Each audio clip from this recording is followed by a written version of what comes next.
স্থানীয় সরকার উপদেষ্টা আসিফ মাহমুদ সজীব ভুঁইয়া তার পছন্দের ব্যক্তিকে সিটি কর্পোরেশনের প্রশাসক হিসেবে নিয়োগ দিয়ে আর্থিক ও রাজনৈতিকভাবে লাভবান হওয়ার চেষ্টা করছেন, এমন অভিযোগ করেছেন বিএনপির নেতা ইশরাক হোসেন। মঙ্গলবার ঢাকা দক্ষিণ সিটি কর্পোরেশনের নগর ভবনে এক সংবাদ সম্মেলনে এ অভিযোগ করেন তিনি বলেন, উপদেষ্টা আসিফ মাহমুদ তার পছন্দের ব্যক্তিকে প্রশাসক হিসেবে নিয়োগ দিয়ে আর্থিক ও রাজনৈতিকভাবে লাভবান হওয়ার চেষ্টা করছেন। এক্ষেত্রে তিনি দেশের জনগণের ম্যান্ডেটকে অবজ্ঞা করেছেন। পাশাপাশি গণতন্ত্রকে বৃদ্ধ আঙ্গুল দেখিয়ে অসত্য তথ্য দিয়ে জনগণকে বিভ্রান্ত করেছেন, যা প্রতারণার শামিল। ইশরাক হোসেন বলেন, উপদেষ্টা আসিফ মাহমুদ বয়সে খুবই তরুণ, সামনে তাকে অনেক পথ পাড়ি দিতে হবে। কাজেই জনগণের প্রতি শ্রদ্ধাশীল আচরণ, আদালতের রায়ের প্রতি সম্মান প্রদর্শন তার নিকট হতে কাম্য।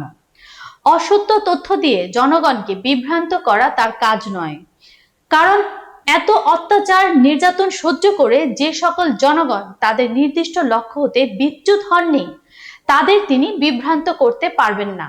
তিনি বলেন, অসত্য এবং বিভ্রান্তিমূলক তথ্য গণমাধ্যমে উপস্থাপনের জন্য স্থানীয় সরকার উপদেষ্টা পদে জনাব সজীব ভুঁইয়া বহাল থাকার নৈতিক অধিকার হারিয়েছেন। তিনি শপথ ভঙ্গ করেছেন। শপথ ভঙ্গ করার জন্য আমরা তার পদত্যাগ দাবি করছি।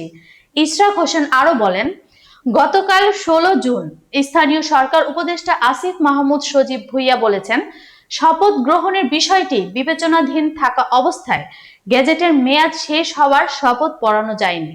তার এই কথা সত্য হলে ভবিষ্যতে কোনো নির্বাচিত প্রতিনিধি আর শপথ পড়ার সুযোগ পাবেন না। অর্থাৎ বিজয়ী প্রার্থীর নামে গেজেট প্রকাশিত হলে পরাজিত প্রার্থী অথবা যে কোনো একজন নাগরিককে সজীব ভুঁইয়ার মতো একজন ব্যক্তি ইন্ধন দিয়ে শপথ না পড়ানোর জন্য মহামান্য হাইকোর্ট ডিসিশনে রিট মামলা দায়ের করবেন। আর ওই রিট মামলা 30 দিন অনিষ্পত্তি থাকলে গেজেটে উল্লিখিত 30 দিনের মেয়াদ শেষ হয়ে যাবে। এতে ভবিষ্যতে কোনো জনপ্রতিনিধি শপথ পড়ার সুযোগ পাবেন না।